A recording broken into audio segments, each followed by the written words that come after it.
so much for inviting us, and excited. Yeah, definitely. And we are going to bring on some of the other artists in just a second. I also wanted to sort of ask before we do that, what prompted the creation of this zine? I know we said the purpose was sort of to enlighten us on the different facets of Asian American immigrants and their experiences, but what really prompted you to say, okay, I need to make this now, and it has to be a zine, can't work as anything else? Yeah. It's actually kind of interesting. The zine started off as a idea for a short film, but I think kind of because of just like scheduling, logistics, things like that, it ended up transitioning to become more of a case study of the subject. So that's why I wanted to kind of approach as a zine, and I think it gave me personally opportunity to like research and do a lot of reading on it. And kind of see it through other people's perspective and not just mine. So I think that's kind of where it started. And sort of around the same time, the previous acting director of the United States Immigration, USCIS, so the Citizenship and Immigration Services, there was a couple things going on in terms of like a particular interview that the director did that was modifying the poem and the Statue of Liberty. So that all of that, like politics involved, personal reflections involved, I would say was probably the beginning of the particular project. Gotcha. And so can you walk me through a little bit? So you said the idea sort of started as a short film, eventually turned into a zine, and then from there, it went off until you were able to successfully bring everything together. What was that process like exactly? I think it was definitely a lot of thinking, a lot of reflecting on my end. Never really worked on editorials myself, and sort of coming off from like digital video background, it was sort of like a new area for me. But from the beginning, it's just doing a lot of readings, doing a lot of research on it, and reaching out to people who, it's almost kind of like an act of curating something. So you're curating particular materials, you're curating particular artists to be a part of the zine as like this one overall narrative. And from that, with Johan, Clara, and Edmund, we did the photo shoots to get the photos. We did the interviews for the written article portion of it, and just kind of combining all the material into one episode of the zine, I would say. Does that imply there's going to be more episodes coming out at some point? Maybe. It was, Maybe. Okay. It was a lot of work, so I'm thinking about it, but I'm definitely hoping just like to branch out of definitely, at least for the first scene, starting off with something that's closer to my home, which is the Asian American experience, and then branching it off, to other races and to other like lenses that we could kind of approach the idea of what does it mean to be in our skin on this particular land that we call the United States. So, yeah. Fantastic. Love it. So at this point, I'm actually going to invite on and introduce the three artists who really contributed to that first episode of your zine. First up, we have Clara Jung, who graduated from Binghamton in 2019 with a double major in graphic design and psychology. She is currently building her personal website and working on creating a visual brand identity for a startup company. Her ultimate career goal is to be an art therapist. Clara, thank you so much for jumping on today. Can you just give a quick wave and say hi to everyone? Hi, guys. Beautiful. And now I'm going to introduce Mr. Edmund Loy, who graduated from Binghamton in 2019 with a double major in history, as well as politics, philosophy, and law. And he has a double minor in global studies, as well as genocide and mass atrocity prevention. He's currently enrolled in the MPA program at Binghamton and is hoping to be employed in the nonprofit/philanthropy sector in the future. Edmund, thank you so much for being here as well. Hey guys. And finally, we have Johan Cha, graduated from Binghamton in 2018, majoring in human development and minoring in Asian American history. He is currently a Master's of Divinity candidate at Duke Divinity School, and upon graduation, he hopes to work on an additional degree, a Master's of Theology, before entering into full-time parish ministry. Johan, thank you so much for being here. Good to see everybody. Nice. So my first question, just for all of our panelists who sort of just jumped on, is can you tell me a little bit about yourself and your overall experience as an Asian American or as an artist?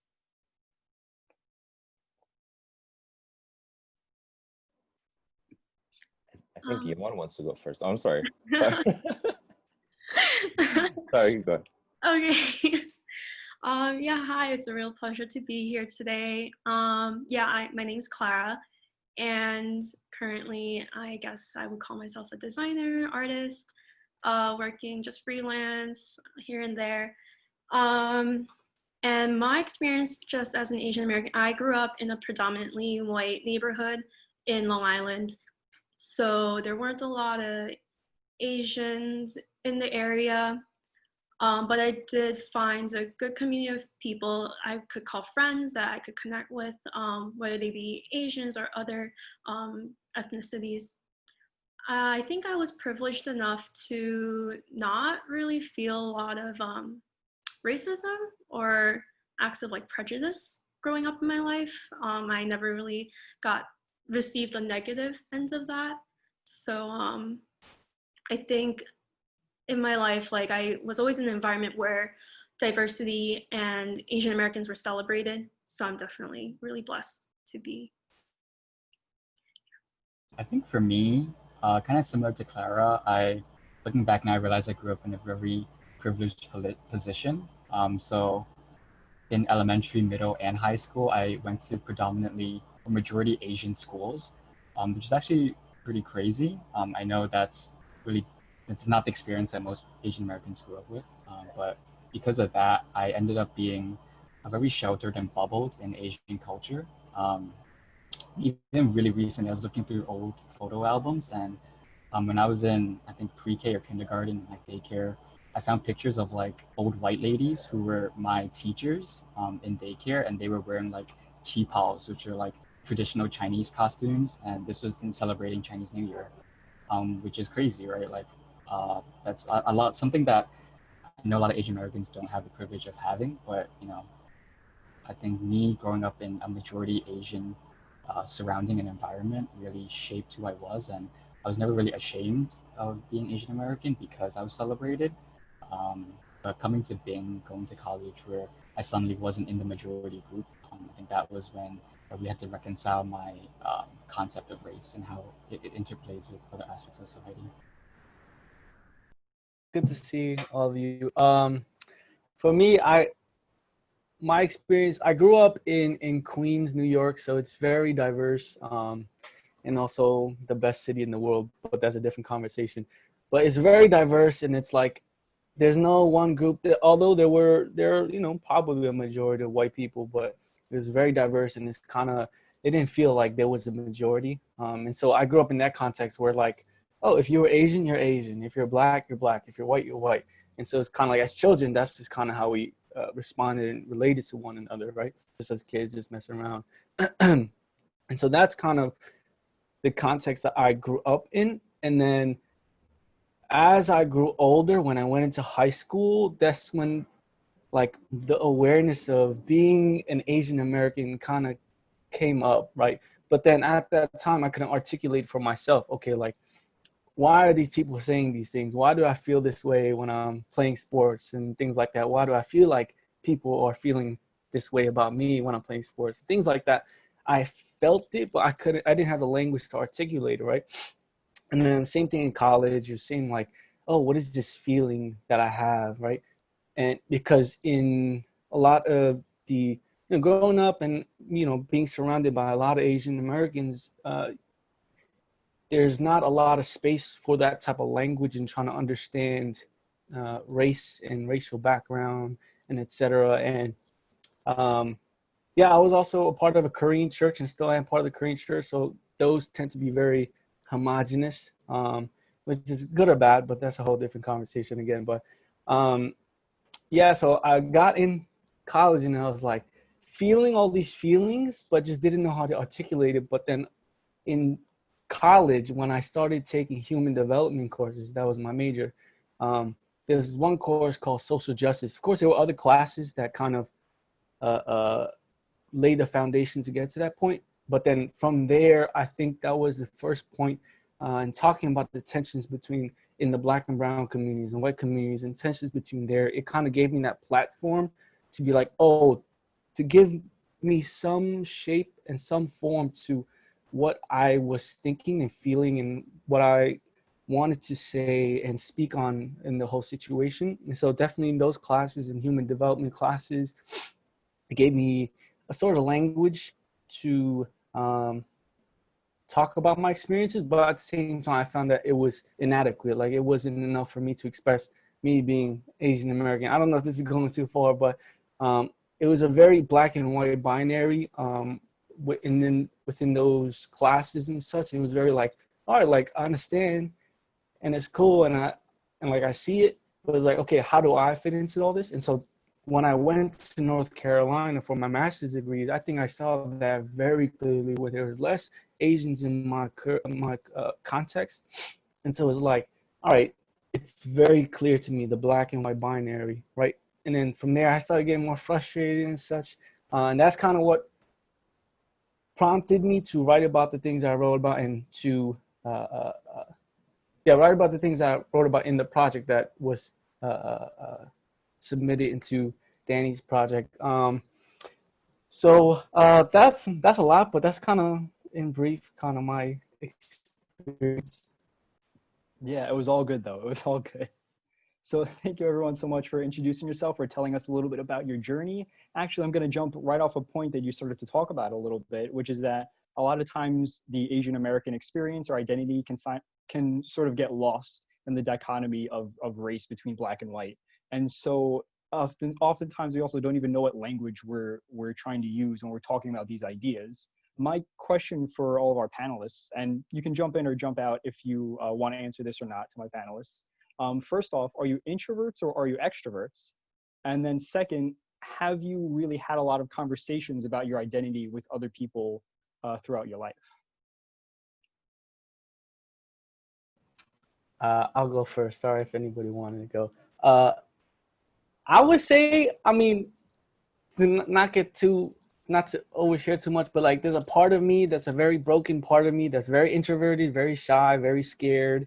But there's another part of me that's very open and willing to talk and loving to talk about this stuff. And so, yeah, I do have conversations. I love these conversations, right? I think conversations, if they're genuine conversations, right? Not necessarily people just trying to prove a point. If they're genuine conversations, it actually, profits both people in the conversation. So I really find these conversations important, especially for those who don't look like us, but at the same time for those that do look like us, because it's important to understand how everybody's understanding this situation and how they are viewing the Asian American identity. But at the same time, it's important to have those conversations of how Asian Americans are viewing themselves. Are they viewing themselves as how other people view themselves? Are they viewing themselves how the larger, in the specific in the U.S. context, like are they viewing themselves as the U.S. larger narrative is viewing themselves and such? And I think I personally love this conversation. I learn a lot. I think specifically this type of conversation is super important because we get to kind of dialogue and bounce off one another, and hopefully we get to learn more and grow more in terms of the Asian American identity. Yeah, and I think another thing, I'll close my part off. It's the Asian American identity is so big, right? It's such a huge term and it's such a huge thing where if it's just one person talking about Asian American identity, if there's no dialogue, there's conversation, they don't know what they're talking about and they're gonna try to like make Asian American this one thing, right? But I think in these conversations, you see that it's so much bigger than just one person. It's so much bigger than just one perspective, one opinion. And that's why there's importance of having people come and talk. The conversation is not just for me to share what I know or feel, but it's about how you feel, because that's important to me and my identity as well. Okay, that's me. Sorry. I just want to piggyback off of something Johan said, where he said the Asian American identity is very diverse, right? And that reminded me of someone I didn't speak to her directly, through a friend. And this person, she was adopted from China. And she grew up in Texas her whole life, and she identifies herself as white, right? If politically, when she has to label like forms or anything like that, or documents. And I just thought that was really interesting. Well, politically, may seem like that seems incorrect, because technically she was born in China. She has Chinese descent, and she grew up in America. So she is Chinese American, Asian American. But the way that she views herself is that I associate myself and affiliate myself with these people more. And this is like the context I grew up in. So I am white. And I just thought that just speaking more openly about identity and I'm not really sure where I'm trying to go with this, but I think speaking about identity is very important. Sharing these things and sharing these thoughts and ideas, and looking at her experiences, it may seem like she's incorrect, and it may seem like that's really weird, like you're clearly not white. But understanding where she's coming from and understanding why she is speaking in that way and viewing herself in that way, I think that's very important. And broadening those horizons and perspectives, I think that's also really important. So to just conclude, I'm sorry, I kind of forgot what the question was, but my point is, throughout my life, I think it was always a challenge finding myself and finding where I belong, in what kind of community I belong in, because I do have a lot of characteristics that I call myself, like I'm a Christian, I am a woman, I am a creative person, I am Asian American. And these are the things that I value in myself and in my life. So finding community in those different parts, it was always a struggle. But I would say these are conversations that are very important. And the way I developed my identity in this way was to openly speak about it with people and share ideas and grow. So yes. Going back to the question of like whether you're introvert or extrovert, I would say like, I'm definitely an introvert. So like things like these like really freak me out a lot. But yeah, in addition to that, the rest of the question about like whether I ever had conversations with other people about my identity, my contribution to Danny's zine was actually a poem that I wrote in response to a conversation I had, and it was between me and my two parents. It was like there was one night where I was in high school and we're eating dinner together, and something was happening on the news. Like my dad really loves to watch Chinese news while we eat. So like something was on the news, something came up between the U.S. and China, and then as a hypothetical, my mom asked me like, "Oh, so you know, like, would you consider yourself Chinese or American? Like, if China or America went to war, like, whose side would you be on?" And you know, like really strange hypothetical. It's a weird family. But my mom said, "Oh, like I think you'd be more Chinese. Like, you know, you have Chinese blood, your whole family's Chinese, you have Chinese heritage, you grew up in Chinese culture, this and that." But my dad was more cynical, and he was like, "Nah, Edmund, like you were born and raised here, like you went to American school. Your Chinese is like terrible, but like English is more your first language." So yeah, it was this conversation that we had, and then after the conversation, I was just really thinking like, yeah, like do I consider myself Chinese? Do I consider myself American? Where do I stand? And then I think I don't know where this is, but I think Danny has this phrase somewhere lying around the zine where he says like we're Asian Americans living in the hyphen. So in that hyphen between Asian American, I think that's where I stand, that's where we stand. That we're never really in any specific camp, but we belong in the middle.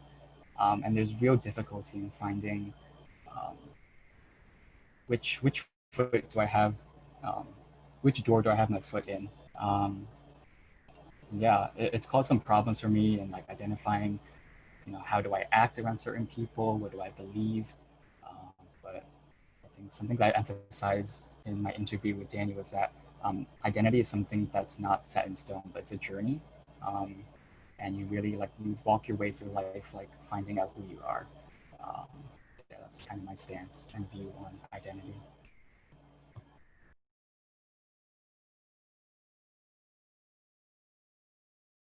Yeah, thank you all so much. And in fact, I'm going to jump right off that.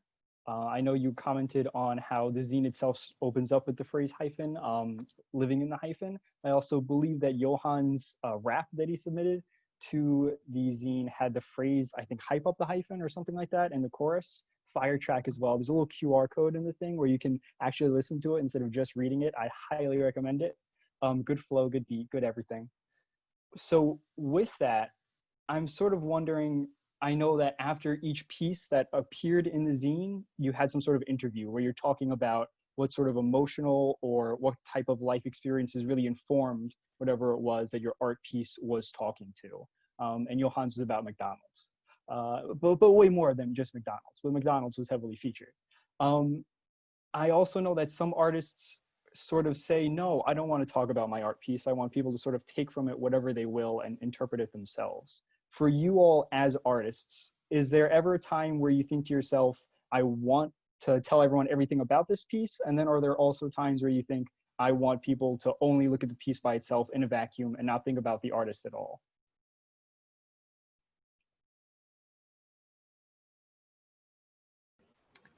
I wouldn't consider myself much of an artist, to be honest, but I'll give my 2 cents on it.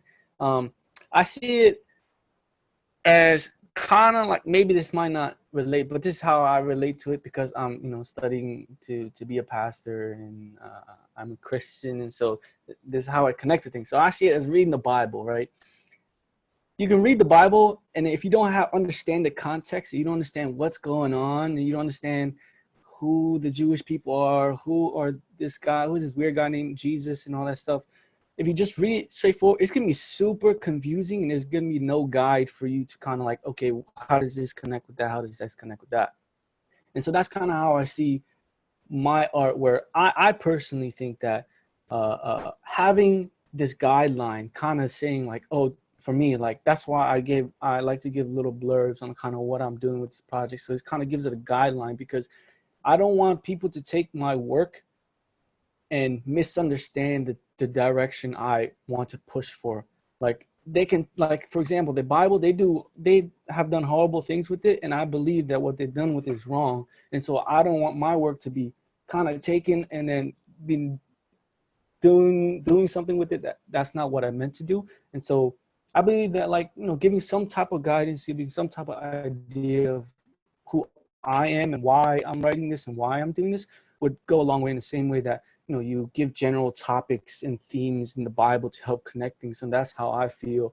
We're giving general themes, general ideas, whether it's this idea of being in the middle as an Asian American, whether it's the idea of being seen, but at the same time not being seen. And so I personally think it's helpful to bring some type of guidance. And at the same time, if you go up to the museum and you see like a white piece of paper, it's just kind of confusing sometimes for me personally. And so that's how I would prefer.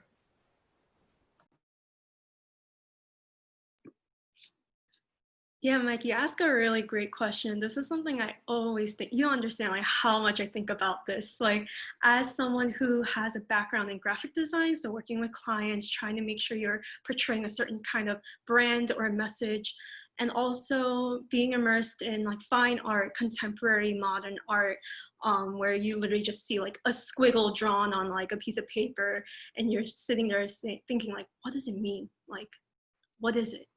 And I think it can really go both ways. It depends on, I guess, the intention of the artist, of the person creating the work. Kind of like Johan said, like, to really understand a piece of work, I feel like it is important to understand the creator, the artist themselves. And he brought up like the white canvas. I actually went and I saw a white canvas, and I was thinking like, why is this up here? Like, what is so special about this? This is probably like millions of dollars. And what was actually really special about it was the way that it was created. It was like the process of the materials they used and the way it was put together. I think it was made with like dipped in like beeswax or something. And I think that's what made it so spectacular in the art world. So, and I feel like when you ask this question, you have to really think about like human perception, like the the way people perceive things, they look at it within the lens of their own personal experiences, their worldviews, their own opinions. And if you want to put a work out there and you want people to understand where it comes from, I think it is important to maybe give some context about yourself, maybe give some context about the work as well. Because if you look at one thing, people are going to look at it in a million different ways. You know, people look at the color red and, you know, it can be perceived in a lot of different ways by different people. So yeah, that's what I have to say about that. Yeah, I'm just gonna echo what Johan and Clara said, that I think it is really important to include the artist along with the art. Like everything they said is absolutely true, and I just want to second that and echo that. Yeah, like but I also just want to add that, like, just because I feel like you have to add the artist into the art does not mean that the artist's original view is like the correct view of the art. So, you know, like if you read through my poem and like you know, feel a certain way that's different from how I intended to portray it, then, you know, by all means, like, you're free to have your own opinion and your own view. Like I've made my art, I've made my poem, and I've released into the world, and, you know, that's for you to interpret and you to act on it, think about and reflect on it. And I don't have a right to tell you what to think of my poem. But I do, yeah, like I do want to ask that, you know, if you read it, then include my views into it, include who I am, how I grew up, because they do shape the way I write. They do shape who I am today. And if you take it out of context, then um, you know, you have the words, but you don't have the heart behind them. So,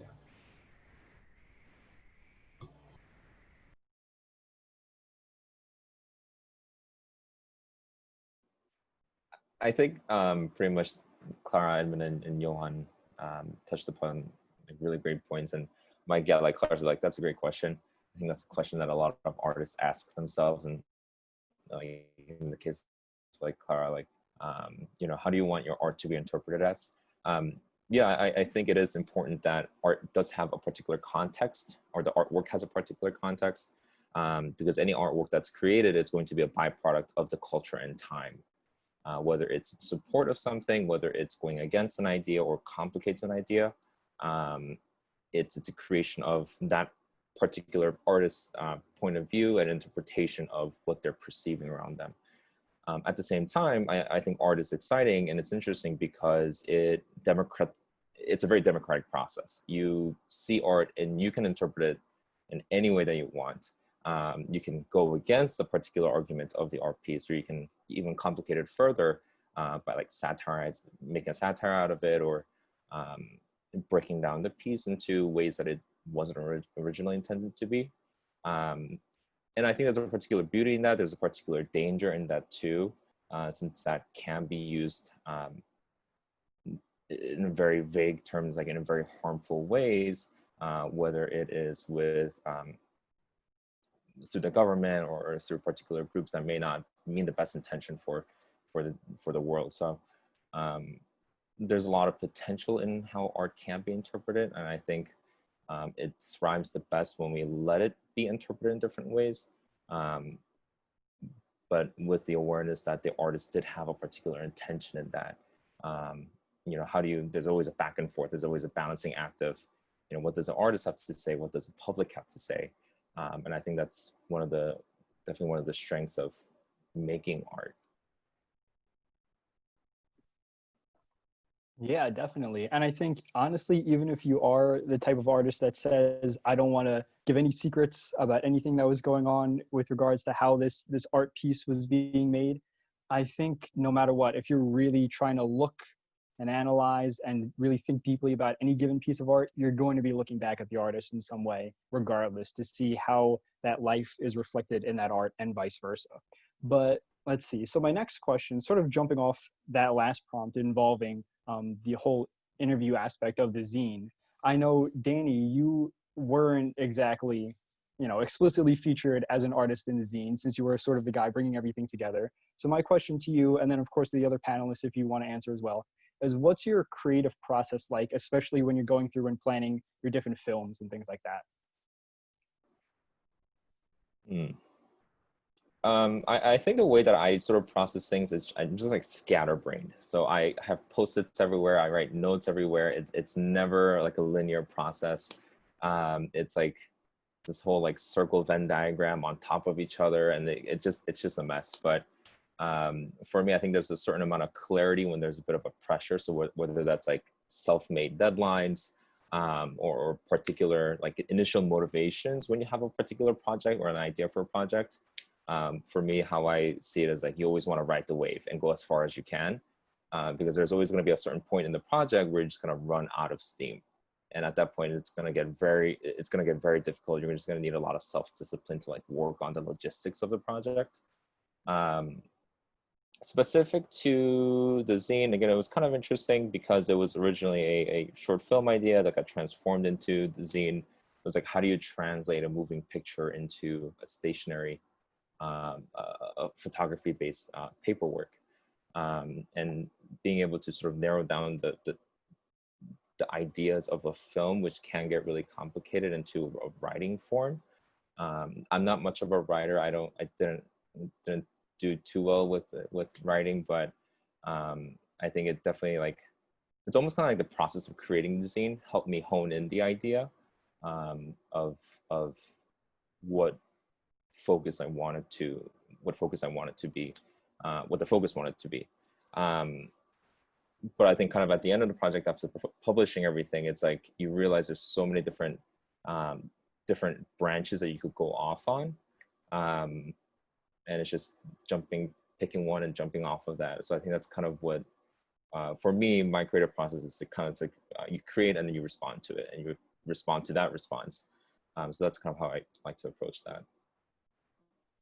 Awesome, thank you. Kind of like a conversation, like we were talking about before, almost. Yeah, in a sense, yeah. And if any of our other panelists want to jump in and answer this one, or if not, totally don't have to. Kind of like Danny, I'm also a little scatterbrained. So I actually have it on me here. This is like my ideas book and process book. So it's not even like nicely aligned or anything. It's just like all over the place. But I saw this diagram about like the creative art process. And it was really funny where, like, let's say this is the start date where you have the idea. And this is like, if you're working for a client or you made a self deadline, this is your deadline. So this much of it here is like, you're super motivated. You have this super great idea. You're really into it. Like all your creative juices are flowing. And then the majority, it's like 60% of the middle is like, you're just brain dead. You have no idea what to do with like what you did in the beginning. You're not happy with your work. Like you're trying to figure out a way to change it, or should you just leave it? You're like doubting yourself a lot. And then it's like you're getting closer to the deadline. So you have this like little like burst of panic where you're like, oh my God, I have like a week left to do this and I only did this much. Like, what the heck am I supposed to do? And in that panic and in that, like, kind of like what Danny said, in that pressure is when you start getting more creative ideas. You start finding ways to grow from your initial idea. And it's a long process, and it's always changing, right? And even when you have that deadline and you're done, there's always room to grow. There's always room to visit back. If you think about like branding, there's always room to rebrand. If you think about a painting, there's always room to go back and touch up things. In one of my design classes in Bing, we had no deadlines. Crazy, right? We had soft deadlines, right? And we would have to submit it and we would receive a grade, but that grade was not set. He would make room so that maybe later in the semester, you realize something else, you draw inspiration from something else, from other experiences. You can go back to that project, work on it a little more, show it to your professor again, and he'll regrade it for you. The only deadline is when like grades have to go out, obviously, at the end of the semester. So I think, yeah, that is my creative process. It's a little crazy, but it works for me right now.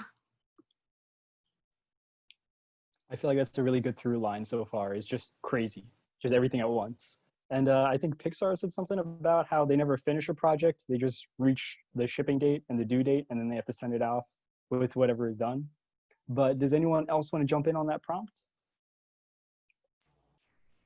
Yeah, so I just yeah, I want to echo Danny and Clara that I think the way that I'm a creative, not so much anymore because I wrote this poem a long time ago and I haven't picked up the pen since, but it's more of like a spark plug than like a constant river.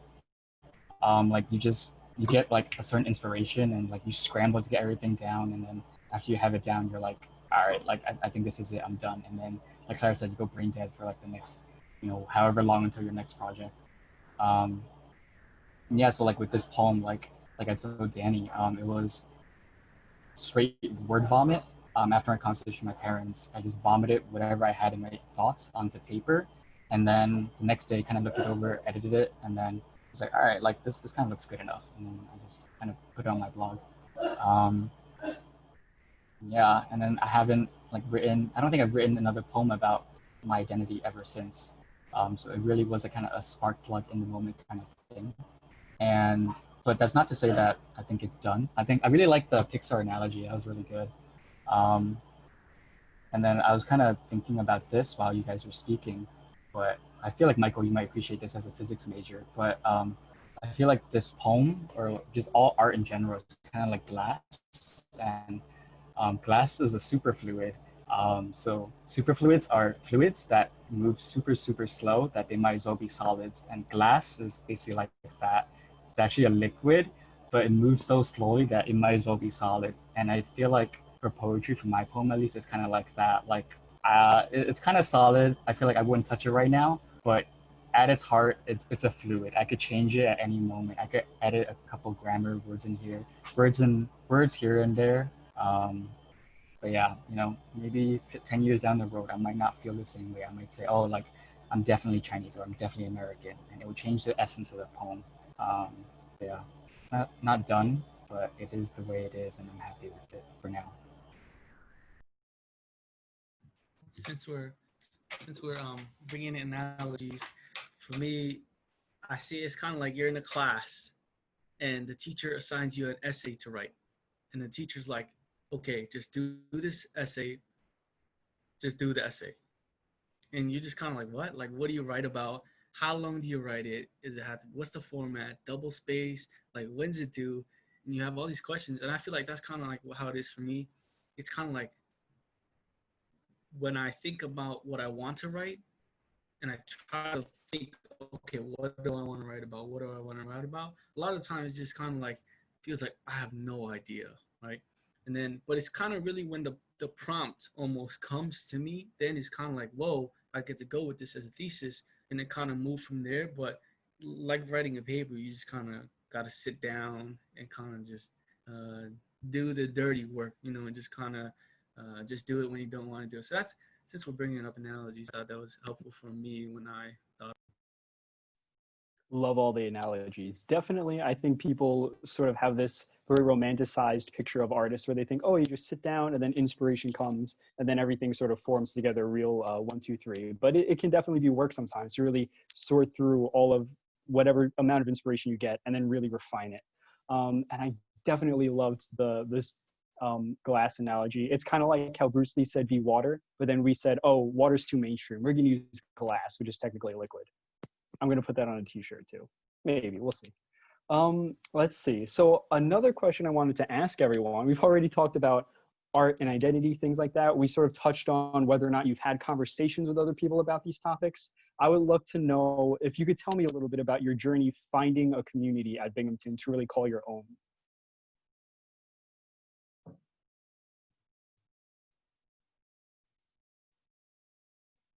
This is the thinking about it phase. This is good. This is good. I know for me personally, so I know Clara mentioned before that you had an adopted friend. I'm also someone who's adopted. And so when a lot of people say, oh, my neighborhood didn't have a whole lot of Asian people in it, for me, that was true. But then also in my own household, there weren't any Asian people other than myself. So it was really a culturally immersive experience. And one of the most greatest moments of culture shock I had for me was sort of a reverse culture shock, where I sat down at an Asian American conference. It was a room for all Asian American adoptees. And so for me, it wasn't culture shock because everyone was different. For me, it was culture shock because, oh my gosh, here for the first time face to face are people who had similar experiences to me, and I got to talk to those people. And that was a really profound thing for me. It really, really affected me. That's really amazing. Thank you for sharing that. And I think that's so important, surrounding yourself with similar people, similar in ways maybe they can understand cultural background, or culture as in just like being Asian, because being Asian and being like me being Korean is so different from being Korean American. So like for me, I found a lot of peace and comfort with surrounding myself from other Asian Americans who had similar experiences, but I also didn't limit myself to only that community. I wanted to explore like-minded people, like artists and creatives. So I did plug myself into, not officially like clubs on campus, but I did go to a lot of like art department events, made a lot of friends and connections there as well. As for my Asian American identity and Christian identity, finding community in Binghamton was not that difficult. As KCF is pretty big community in Binghamton. I found myself plugging myself in like very quickly, finding a lot of joy, comfort with other Asian American Christians. Sorry, that's my dog. Yeah.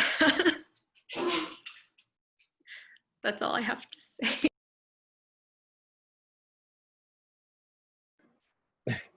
I'll jump off that point. I think, right. So for a lot of us here, we're familiar with KCF, and right, it is a particular campus group that fairly big, and I was a big part of that too. And definitely, it was sort of like a self-realizing moment of my Asian American identity. From high school to middle school, just it's not like my Asian American identity was not something that I've really been self-aware of. But I would say outside of KCF, it was my cinema department back in Bing. They were very embracing of me, surprisingly, considering I was just really quiet and wasn't like a very outwardly person. But I think looking back on it, the few professors and the few of my former alumni that we were working in class together, I realized it was just the ability to like look at film and analyze it and break it down and critique it, especially the fact that we were seeing not just American directors, but we were seeing Asian directors, we were seeing Chinese directors, Korean directors, Japanese directors, and seeing all these different directors outside of the United States, and you know, seeing their work and breaking down their work. In a sense, it kind of like empowered all of us within the departments to say, hey, like we may not be the typical Hollywood directors that we see right now, but you know, as a Korean, I'm watching these Korean films that I've never heard of before, and it's like that I can do that too. Same thing with my peers, like they can do that too. So in that way, that was like a particular strange community that I never really thought I was a part of until like looking back on it now, how much we've learned together through that process. So I kind of regret not appreciating it more at that time. But I think looking back on it was very priceless, and yeah, very grateful for that.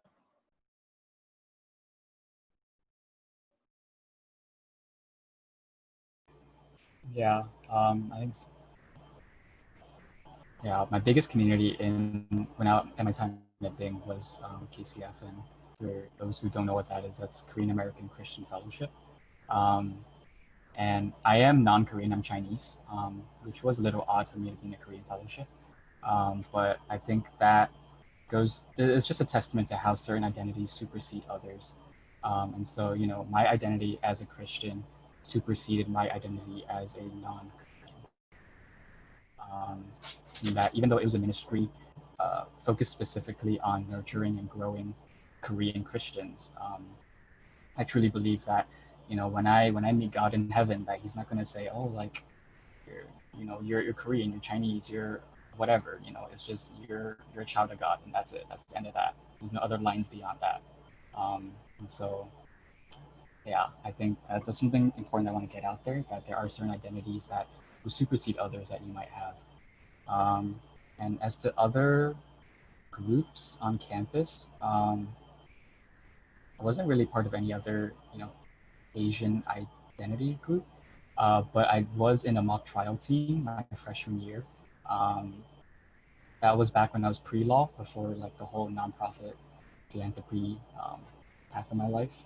Um, but in the mock trial team, it really gave me a view outside the Asian bubble that I've been growing up in, because it was a mostly white group of people.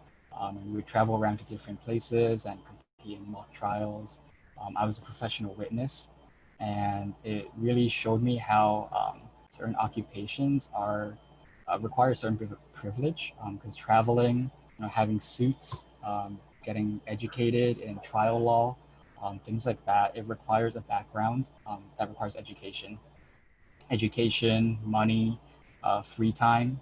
I'm privileged to not have to work a full-time job in order to support my education. So I had the free time to pursue a mock trial, a spot on the mock trial team. And looking at that, really showed me that being Asian, I can be looked at differently, despite my abilities.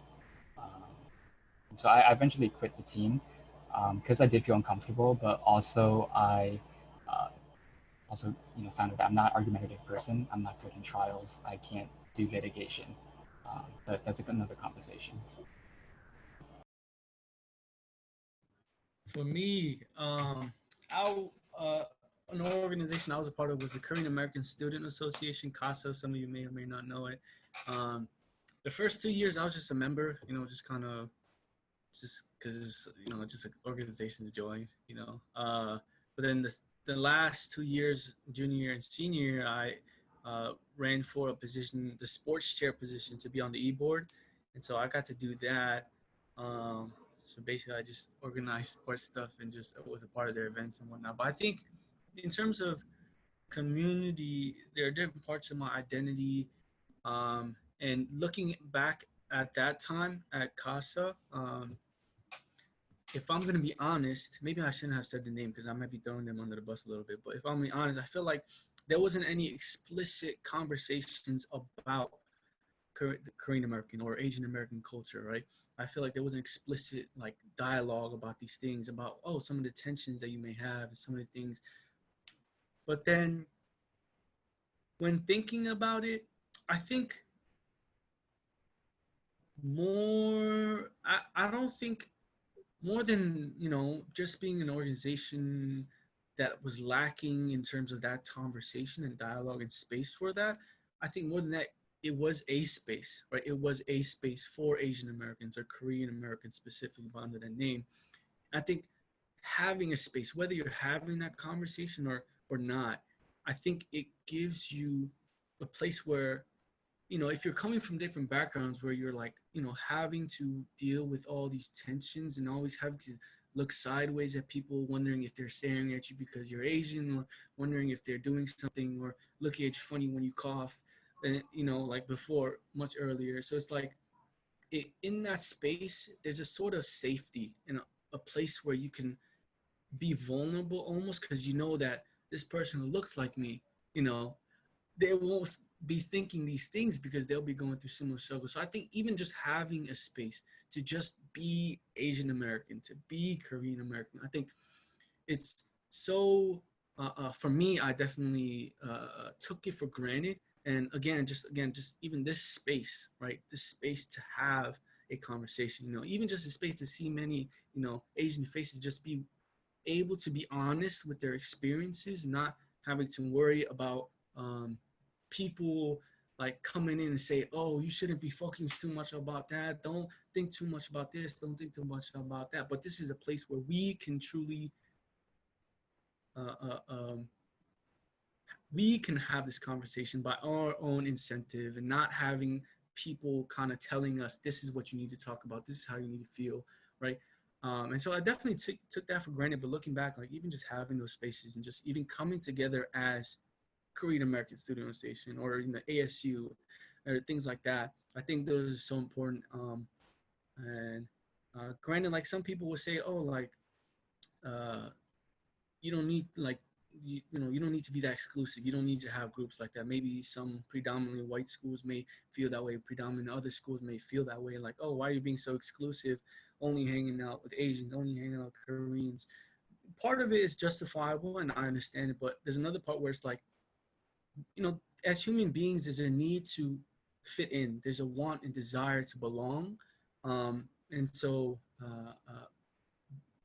being around other people who are feeling that same thing and are having this weird thing in common, even though Asian American is a weird thing, having this thing in common, I think is so important, so beneficial for people who are on this, I guess, for lack of a better word, journey.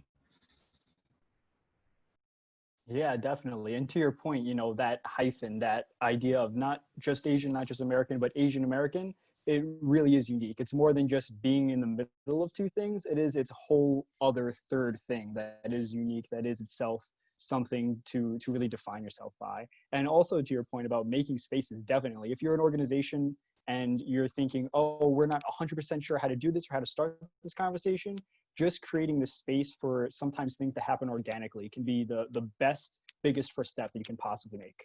So with all of that fantastic wisdom said, I am going to start to open up the floor to anyone who has any Q&A questions. You can either throw them in the chat for us to read off to our panelists, or you can use the raise your hand feature. I believe if you click on participants, next to your name, there should be an option to raise your hand. And then you can jump on camera if you feel comfortable doing so, and you can ask them in person.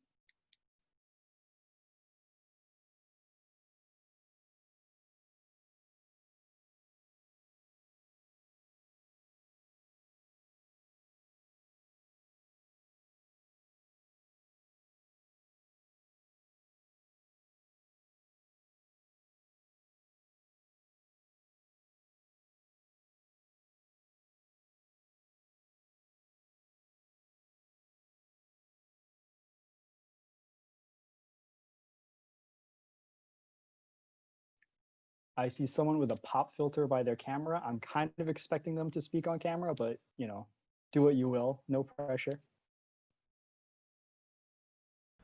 Well, hello everyone. um, well, my name is Edward. I'm in the same class as Johan and Danny. I'm good friends with both of them and the panelists as well. I don't know. I guess my first question I'll just ask. I'll ask Johan how you been doing. You've been good. That's good. Um, well, let me ask you, Johan. Like I know you've been writing a lot of like songs. You've been writing a lot of tracks that we've all been listening to. Um, could you like maybe go into why specifically music? Why specifically rap music? You wanted to express yourself through. That's yeah. I'm doing well, Ed. It's good to see you. Um, I think growing up, I listened to a lot of rap music, hip hop music, because it's just the friends that I was around, and part of it was okay. That's just kind of like what I was surrounded with, so I listened to that type of music. So I was like more, my ear was kind of more tuned to that music, but at the same time, it was it's mostly the biggest thing to me was their wordplay and the things that they did with their words. Is I they may not call it, but I believe, and I took it as just poetry with a beat, with a beat behind it. They're doing things with words, and some would even say subversive, right? And so there's a whole history of that because it comes from the Black and brown communities that they're expressing themselves in this way, and at the same time, one can make arguments about they're trying to be subversive, using language in a way that's not supposed to be used, right? The English language is not proper, etc. And so they're using it and doing something that, like, whoa, like, it's kind of goes under the radar of many people, except for the people who are attuned to the way that this language is being used. So it's like the way that the words is used is so interesting, like wordplay. It's so like some of the things is like it's so creative. It's so like, how do you get from there to that? So definitely that was a big part of it, like the the way that words and the words used, but at the same time, the power that words have. And then I would say, yeah, I think that's one of the biggest things, like having the power with words. And then from there, just for me personally, when I listen to rap songs specifically, I don't catch everything I read in one play, but then when I catch something, for me, it's just like, whoa, like, did he really just do that? Did she really just do that? Like, it's kind of like almost like a revelatory moment. It's like, whoa, I can't believe it. Like, oh, like the way that they made the connection, like all that stuff. So it's a lot of fun and a lot of creativity almost, and subversiveness and all these things coming into this thing. So it's kind of like, wow, this is kind of the outcome that the route that I want to take. And at the same time, I felt like it'd be cool to like be able to rap. I don't know, it just seems fun. It seems cool. So yeah, thanks for the question. Thank you, Johan. I would like to extend that question to both Edmund and Clara too. It's like, why did you guys choose your specific mediums of art to express yourself through in design? Edmund, you chose a poem, and Clara, she did like a self-portrait. And I was just kind of curious about that.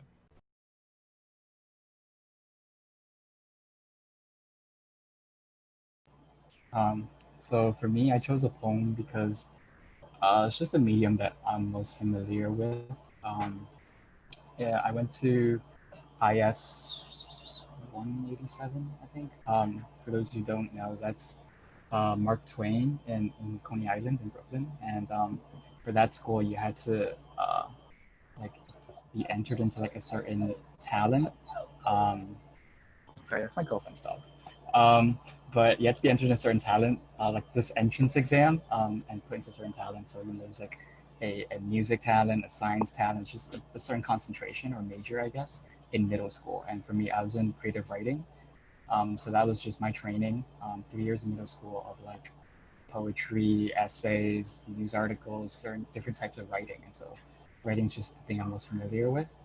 And I think also the rawest. I mean, that's debatable, but for me, it was the rawest, where I don't have graphic skill. I can't paint like Clara. I can't rap like Johan, but I can write. And language is one of the biggest tools in my life. So yeah, it's just poetry, not because it was my decision, it's not by choice, but it's just what I'm familiar with. Thanks for asking that question, Ed. I'm gonna respond to Evan and say, for me, in response to Evan and his choice of medium, I'm like a complete opposite where I feel like I have a hard time choosing the right words to express how I feel or express whatever concept I want to express. So I look towards textures and colors and composition because all those little details can give off a certain like a vibe, right? In Korean it's called like a 느낌, right? And for me, with this in particular, with this painting, it was actually done in one of my painting courses at Binghamton. And this was an open like project where you can do whatever you want. And so I decided to paint not on just your typical white like canvas, but I decided to build this glass like panel and paint on the glass where you can see through it in the empty spaces where I didn't paint. And I think that speaks more volume of just what I'm trying to share about identity and clarity in life, or seeking clarity in life, than just a blank canvas. So I would consider myself like a multimedia artist, not just like painter, but I do works with like paper, paints, pastels, even digital fabrics. So I find that the easiest way to express everything that I want to say that I can't say in words. Awesome. Thank you, everyone. Danny, did you want to jump in on that question as well, or do you want to pass on this one? I can pass on this one. Okay. Thank you so much for the question. And so now we have Claire who wrote in, and Claire asks, how did you all find your concentration or your focus oh, regarding the type of art or topics you make art about, we sort of talked about the art medium that we settled on. Can we talk a little bit maybe on how you choose what topic it is that you want to be speaking to? And thank you, Claire, for the questions. I'll actually start off with this one. I mean, that's a really good question, and I think in the beginning, I feel like for me at least, in the beginning of the project, it's always kind of this like really big idea going on, and it's very hard to sort of get a grasp of where you are in that project. For me, how I see art creation or starting a project is almost kind of like writing a paper.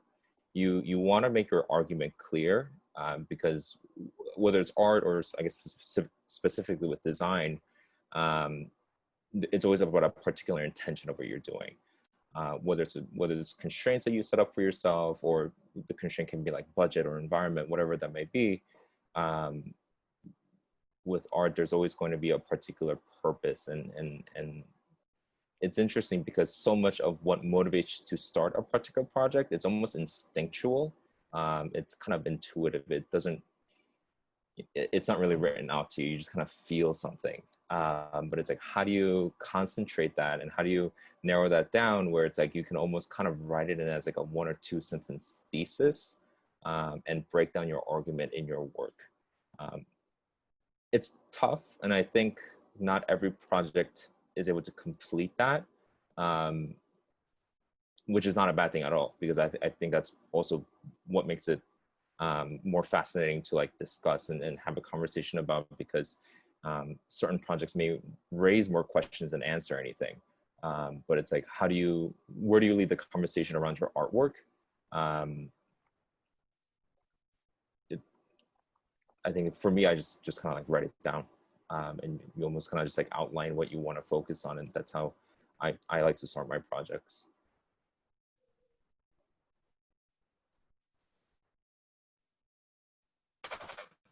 For me, I would say it's not for me like there is a side to it where it's just kind of like it's just a feeling. You just kind of like you're led to it. But I think there's part of it where it's like almost, if I can use the word, almost like a conviction. Like, oh, this is something I want to say, or this is something I want to be able to express. And I think that comes from things that I think it's connected to a reality, and then from there to one of your realities, you take that and then you kind of move from there. Because like for me, like a lot of the things that I wrote about, talked about, it's from my experiences or my reality. I think from there, just topics that I find, because it's hard for me to write about something I just don't know too much about, and I can't really vouch for it. I wouldn't be able to write about physics and stuff, but for me, like, because I am an Asian American, I feel that there's something that, like, I can say, because I'm just that one of those voices that, amongst the many. Yeah, definitely. I think it's the reality of who I am, and then taking that, and then from there kind of moving from there.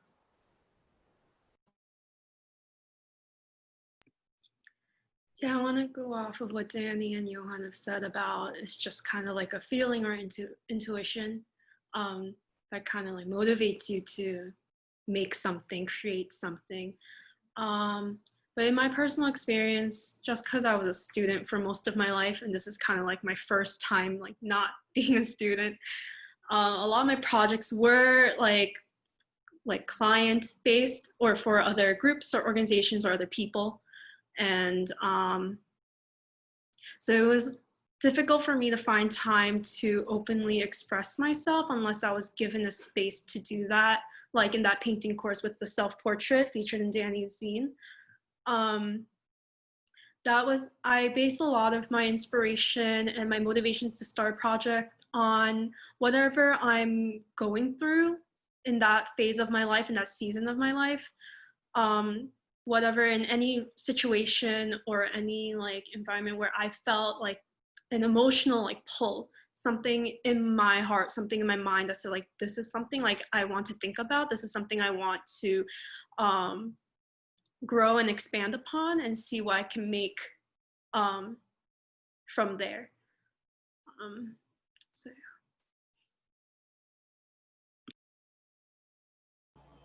Yeah, I just want to echo what everybody else said about it's just a life experience kind of thing. Um, yeah, plain and simple. Like I am Chinese American, and that's what I write about. It's plain and simple. Awesome, thank you. And yeah, so I'm personally pretty into screenwriting. I'm currently working on a horror project, and even when you see people making these big outlandish, horror movies or superhero movies or whatever, there's always that question of what is the truth that we're connecting to? What is that very human element that people have in common that we're tapping into and then extrapolating into some big artistic project? Love all that. With that said, I think we have time for one more question. I think Shelby had something she wanted to ask. Okay, so my question, um, originally I directed it to Danny, but I think if you guys have an answer, you can go with it. Um, it's not anything to do with art, because I'm not an art person, but I was just wondering if there was one thing that you could have like done differently or changed while you were a student at Bing.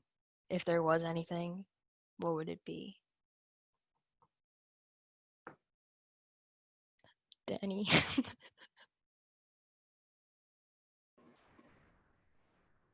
A lot. I think there would have been a lot of things that I wish I could have done differently, whether it's becoming more involved in my academic department or my peers, or just even like having conversations about um, race and culture. I remember taking a couple of classes about race just like my senior year because I just had just elective slots to fill up in my schedule.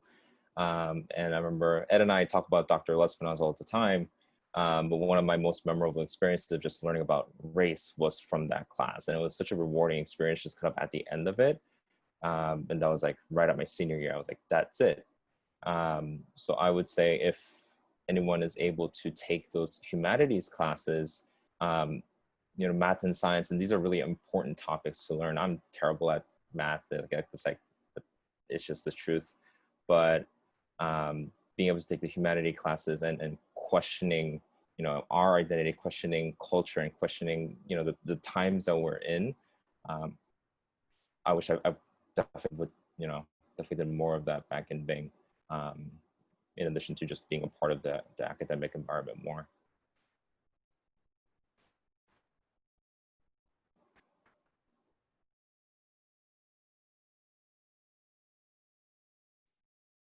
I'll fill in some time here and I'll say I wish I'm still a senior right now, so I have time, but I wish I made more time for goon hours, for just goofing around, making those dumb memories at midnight or 2 a.m. at Walmart where you're just riding around in shopping carts or whatever. And for me, I had too many goon hours. So the thing I would change is, being more serious about things. Yeah, part of the reason of why I stayed behind to do my master's at Bing was because I felt like I wasn't really employable with my undergrad degree in history and philosophy.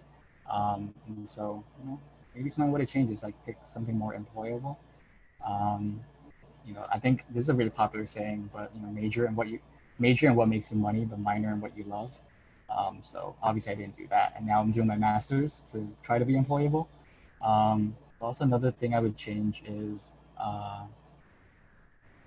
stepping more out of my comfort zone. I don't know how this is possible on like a systemic level or like a university-wide level, but just on a personal level, stepping out of my bubble because I was really bubbled in KCF in my fellowship. But you how can you make other people Christian if you don't know any other non-Christians? Which I think is something that really hits home for a lot of Christians who feel safe and bubbled in their churches, don't step outside of it. So I really wish I made more friends, more non-Asian friends specifically. Um, yeah, that's one thing to change. thanks for asking that question, Shelby. I'm going to answer as well. Um, I think one thing that I wish I did more in my undergrad at Bing, actually, I stayed a fifth year to finish my psych degree because technically I graduated the fourth year in 2019. And I officially like finished my undergrad with both psych and graphic design in 2020. And my 5th year was when I kind of took myself out of the KCF community. I mean, I was still a part of it where I attended their events, but I took stepped down from like leadership roles and things like that. So I had more free time in my hands. And with that time, I spent like volunteering at a children's with disabilities center. And I think that's where I found a lot of my passion, doing work with them. We did like arts and crafts sessions, and we did like reading with children who had like speech impediments to help them like talk. And I wish I did more of that in my first 4 years, because that is something I want to do in the future, working with children with disabilities, using art to help find healing and coping. So that's something I wish I did. I think that's pretty much it though.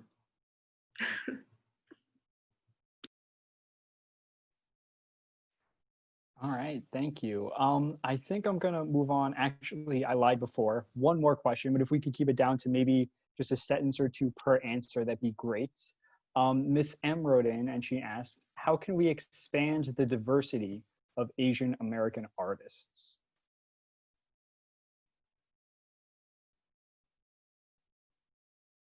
I know this is the easiest one to cut down to 1 or 2 sentences, but that's what we're working with right now. So I'm assuming the question is asking the diversity of Asian American artists in the general. I'm assuming that's how the question what's being asked. But I would say yes, I meant because, well, you guys are primarily East Asian artists, and there's like South Asians and all different types of Asians. So I wanted to hear from like even marginalized groups of Asians, you know. Yeah, great. Yeah, that's an important question, because I think even looking at the term Asian American, sometimes we get lost in this idea of Asian American where we think of more East Asian, right? And I think that's part of where these conversations like this is important, because to recognize there, even within Asian America, it's such a big and broad topic.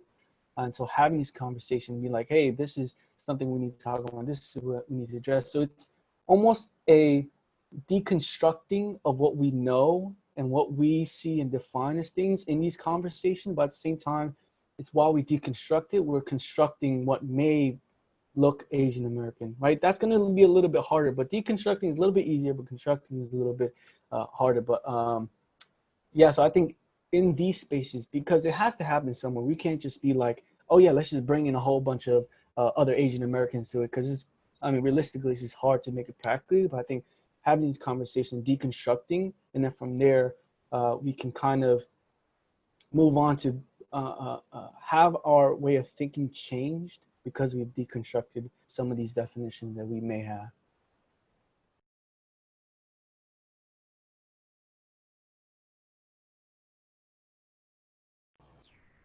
For me, I think it would just to be proactive. So, if you don't see, let's say, what's an example? Like be proactive in stepping outside your comfort zone. So obviously, as a Chinese American, like most of the things I consume, the media I consume is in English or in Chinese. But I would say like be proactive, look for other media sources outside of what I consume, and then be proactive in making friends that are not Chinese. Be proactive in consuming these types of media. Yeah, plain and simple, just be proactive.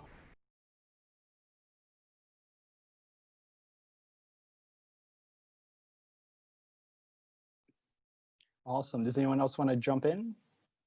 Yeah, I was just gonna say I completely agree with Emma and Johan.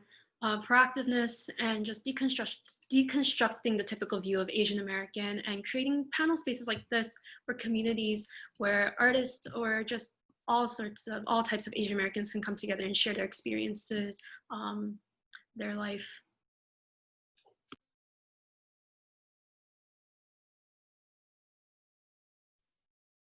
All right. So I think we are about to wrap it up. I'm actually going to weave, I think it was Lily who asked one question. I'm going to weave that into the outro. If we could go around and say in just one word your favorite food from your culture, and as you're saying that, also plug anything that you want to plug, if it's any sort of public facing art that you have, a website, a LinkedIn profile, anything at all. And if we could go in order here. So Johan, Clara, Edmund, and Danny. I like a whole bunch of foods from my Korean culture. I would say it's called 제육볶음. It's like a spicy pork belly. I think that's what it is. That was the question, right? I'm sorry, I kind of just. Yeah, Okay. that was perfect. And do you have any websites you want to plug, anything like that? So I have, I think it's one or two more songs on my YouTube channel. And it does touch into that second question that Miss M asked, something about this uncomfortableness. I don't get any money from it. There's nothing like, so I hope that it doesn't come off that way. But it's some of my raw thoughts on some of the things that have been going on more recently.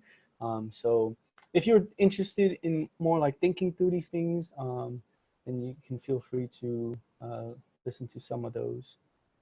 Thank you. Awesome, thank you. And can we move on to Clara? I love anything that are like noodles. Something about noodles give me like great satisfaction. It fills something in my soul. So good. Any sort of noodles. And just I wish I had my portfolio to show you guys. I'm still working on it. I know I said I've been working on it for like a long time now, but it's getting there. But this is like something I haven't told people yet. So I'm actually launching my own fashion bag, like design bags, like brand. And there's no content up yet because it's still in the works of just building branding and also like logistics, figuring out, logistical stuff. But if you want to follow it on Instagram, it's called @onni.design. So it's UNNI.designs. I'll actually put in the chat. If you guys want to check it out, the launch should be coming sometime 2021. So it's going to be a little while from now, but it's coming.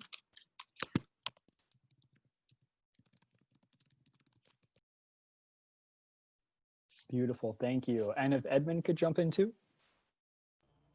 Man, I don't know. Like, I'm an eater. Like, you put anything edible in front of me, I'll eat it if I can stomach it. So favorite food is like asking me to pick a favorite child. But I think one thing for me would be, I think from my Chinese side, I would really like Cantonese like deep fried lobster. Bit of a expensive taste there, but it's expensive for a reason because it's good. And from my American side, I think like cheeseburger is just a really nice, good, fat double cheeseburger. Yeah, and I don't really have anything to plug because I'm not really creative. Like this poem, like again, it was that just one spark plug moment, but most of the time I do mostly spreadsheets and stuff. So if you need help with that, contact me, I guess. Beautiful, thank you. I'm like 90% sure you also mentioned double cheeseburgers in your poem, but I'll have to go back and cross-reference that. And Danny, last one.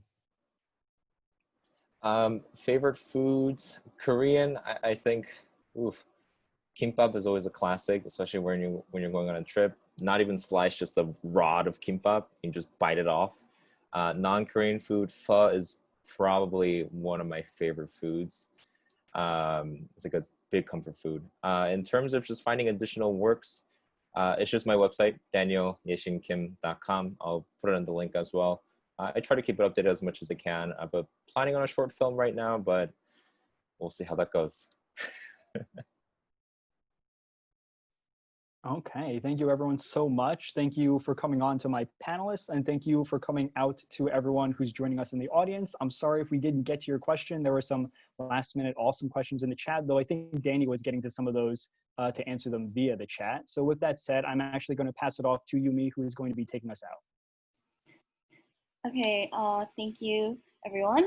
So first, can we just give a big round of applause to Danny, Clara, Edmund, and Johan for joining us today and sharing with us their experience of being an Asian American. Yay.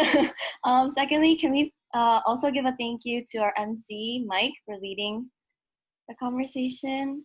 And I also want to thank MRC and my supervisor, Nure, who's also here, for supporting me and allowing me to put on this event. And lastly, for those who are students right now at Binghamton, I wanted to share about the MRC's Translation and Interpretation Program. So TIP aims to provide trained multilingual faculty, staff, and student volunteer interpreters and translators to bridge the language and cultural gaps for the Binghamton University community and the greater Binghamton area.